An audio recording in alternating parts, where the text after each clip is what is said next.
Deuteronomy 29 through 30.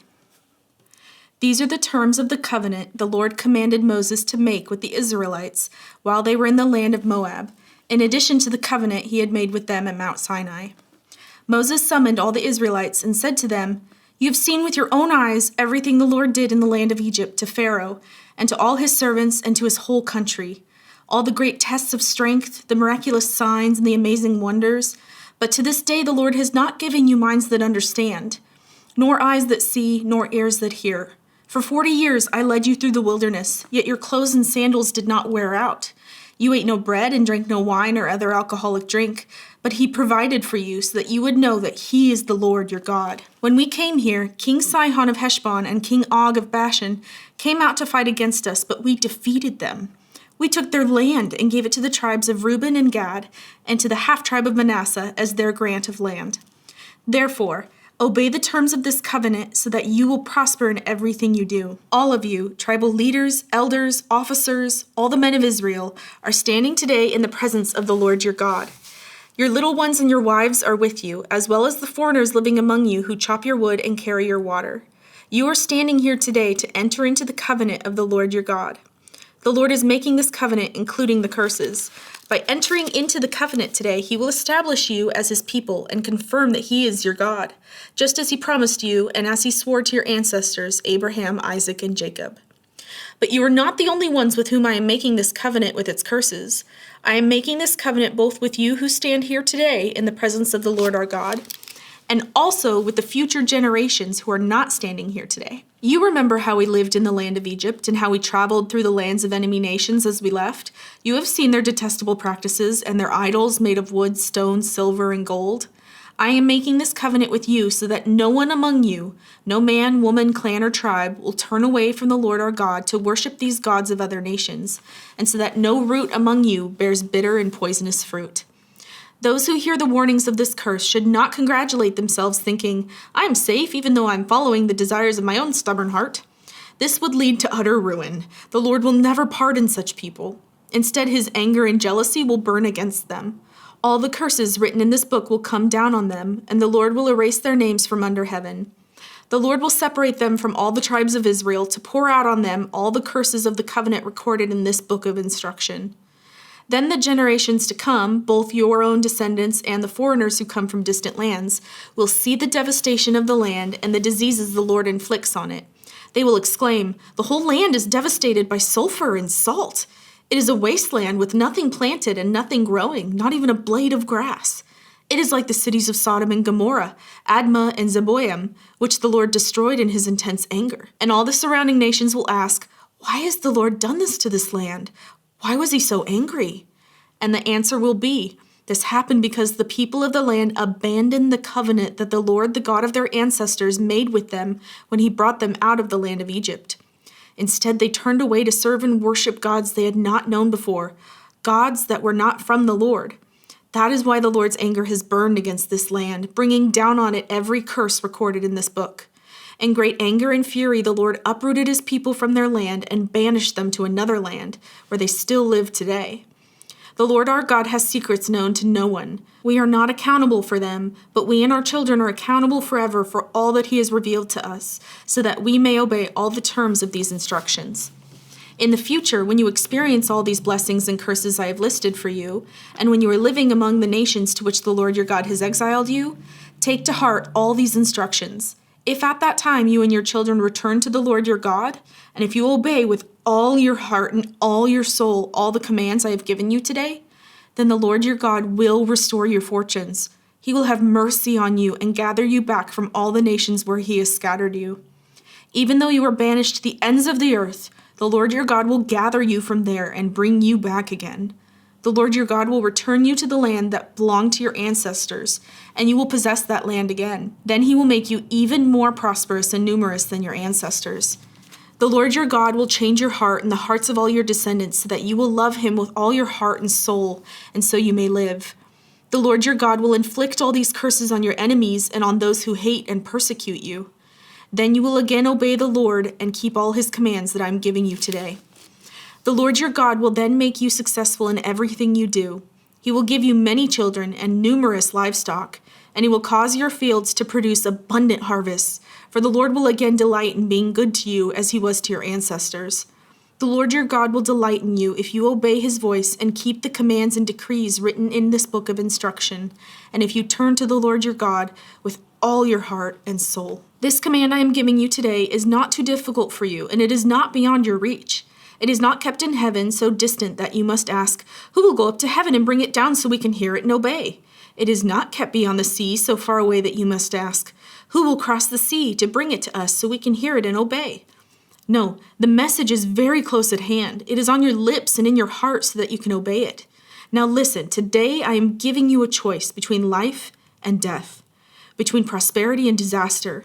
For I command you this day to love the Lord your God, and to keep his commands, decrees, and regulations by walking in his ways. If you do this, you will live and multiply, and the Lord your God will bless you and the land you are about to enter and occupy. But if you turn your hearts away and you refuse to listen, and if you are drawn away to serve and worship other gods, then I warn you now that you will certainly be destroyed. You will not live a long, good life in the land you are crossing the Jordan to occupy. Today I have given you the choice between life and death, between blessings and curses. Now I call on heaven and earth to witness the choice you make. Oh, that you would choose life so that you and your descendants might live. You can make this choice by loving the Lord your God, obeying him, and committing yourself firmly to him. This is the key to your life. And if you love and obey the Lord, you will live long in the land the Lord swore to give to your ancestors, Abraham, Isaac, and Jacob. Luke 11:37 through 12:7. As Jesus was speaking, one of the Pharisees invited him home for a meal. So he went in and took his place at the table. His host was amazed to see that he had sat down to eat without first performing the hand-washing ceremony required by Jewish custom. Then the Lord said to him, "You Pharisees are so careful to clean the outside of the cup and the dish, but inside you are filthy, full of greed and wickedness. Fools, didn't God make the inside as well as the outside? So clean the inside by giving gifts to the poor, and you will be clean all over. What sorrow awaits you, Pharisees, for you are careful to tithe, even the tiniest income from your herb gardens, but you ignore justice and the love of God. You should tithe, yes, but do not neglect the more important things. What sorrow awaits you, Pharisees, for you love to sit in the seats of honor in the synagogues and receive respectful greetings as you walk in the marketplaces. Yes, what sorrow awaits you, for you are like hidden graves in a field. People walk over them without knowing the corruption they are stepping on." "Teacher," said an expert in religious law, "you have insulted us too in what you just said." "Yes," said Jesus, "what sorrow also awaits you experts in religious law, for you crush people with unbearable religious demands, and you never lift a finger to ease the burden. What sorrow awaits you, for you build monuments for the prophets your own ancestors killed long ago. But in fact, you stand as witnesses who agree with what your ancestors did. They killed the prophets, and you join in their crime by building the monuments. This is what God in his wisdom said about you. I will send prophets and apostles to them, but they will kill some and persecute the others. As a result, this generation will be held responsible for the murder of all God's prophets from the creation of the world, from the murder of Abel to the murder of Zechariah, who was killed between the altar and the sanctuary. Yes, it will certainly be charged against this generation. What sorrow awaits you, experts in religious law, for you remove the key to knowledge from the people. You don't enter the kingdom yourselves, and you prevent others from entering." As Jesus was leaving, the teachers of religious law and the Pharisees became hostile and tried to provoke him with many questions. They wanted to trap him into saying something they could use against him. Meanwhile, the crowds grew until thousands were milling about and stepping on each other. Jesus turned first to his disciples and warned them, "Beware of the yeast of the Pharisees, their hypocrisy. The time is coming when everything that is covered up will be revealed, and all that is secret will be made known to all. Whatever you have said in the dark will be heard in the light, and what you have whispered behind closed doors will be shouted from the housetops for all to hear. Dear friends, don't be afraid of those who want to kill your body. They cannot do any more to you after that. But I'll tell you whom to fear. Fear God, who has the power to kill you and then throw you into hell. Yes, he's the one to fear. What is the price of 5 sparrows? 2 copper coins? Yet God does not forget a single one of them, and the very hairs on your head are all numbered. So don't be afraid. You are more valuable to God than a whole flock of sparrows." Psalm 78, 1 through 31. "O my people, listen to my instructions. Open your ears to what I am saying. For I will teach you in a parable. I will teach you hidden lessons from our past, stories we have heard and known, stories our ancestors handed down to us. We will not hide these truths from our children. We will tell the next generation about the glorious deeds of the Lord, about his power and his mighty wonders. For he issued his laws to Jacob. He gave his instructions to Israel. He commanded our ancestors to teach them to their children, so the next generation might know them, even the children not yet born. And they in turn will teach their own children. So each generation should set its hope anew on God, not forgetting his glorious miracles and obeying his commands. Then they will not be like their ancestors, stubborn, rebellious, and unfaithful, refusing to give their hearts to God. The warriors of Ephraim, though armed with bows, turned their backs and fled on the day of battle. They did not keep God's covenant and refused to live by his instructions.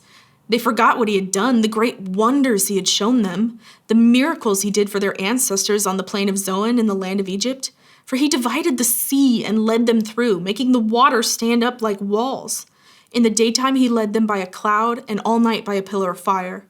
He split open the rocks in the wilderness to give them water, as from a gushing spring. He made streams pour from the rock, making the waters flow down like a river. Yet they kept on sinning against him, rebelling against the Most High in the desert. They stubbornly tested God in their hearts, demanding the foods they craved. They even spoke against God himself, saying, God can't give us food in the wilderness. Yes, he can strike a rock so water gushes out, but he can't give his people bread and meat. When the Lord heard them, he was furious. The fire of his wrath burned against Jacob. Yes, his anger rose against Israel, for they did not believe God or trust him to care for them.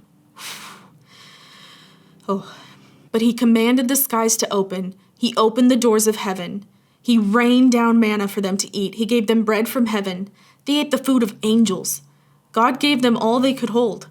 He released the east wind in the heavens and guided the south wind by his mighty power. He rained down meat as thick as dust, birds as plentiful as the sand on the seashore.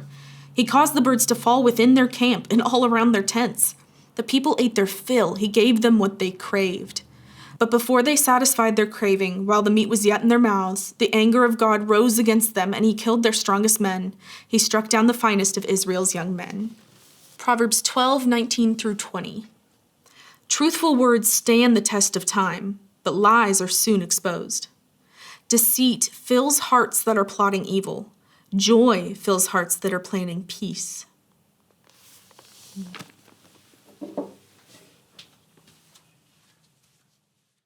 These are the terms of the covenant with the Lord. Oh, no. Can't even start. So much saliva in my mouth. Wives are with you. With you. They are with you, just so know. You know they're with you. Yes, okay. Yay. I've been alone in this room for too long. It's okay. I have the cameras to keep me present. To keep me company. Oh, man. That's the wrong word. They did not keep the gods. But before they satisfied the craven, ooh, me mam's a bear.